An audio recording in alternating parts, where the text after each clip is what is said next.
Last দুদিন ধরে এত বৃষ্টি হচ্ছে যে কি বলবো, বিরক্ত লাগছে, বা কোনো জামা কাপড়ই শুকাতে চাইছে না, আর এই বৃষ্টি কিছুতেই থামবে না। আজকে আবার আমাদের একটু যেতে হবে বিরাটি, তো আমি ওয়েট করে আছি কখন বৃষ্টিটা থামবে আর আমি একটু বেরোবো।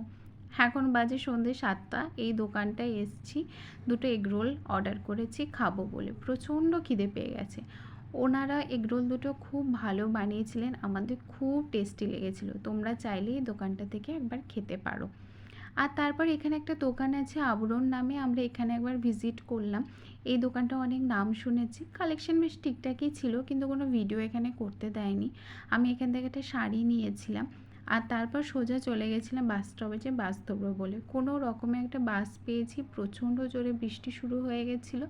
তারপর তো কোনো রকমে নামলাম, নেমেই একটা গাড়ি নিয়ে সোজা বাড়ির পথে। ও, আসার সময় বিরিয়ানিও নিয়ে এসেছি, কিন্তু রাতে ডিনারটা সারতে হবে তো নাকি।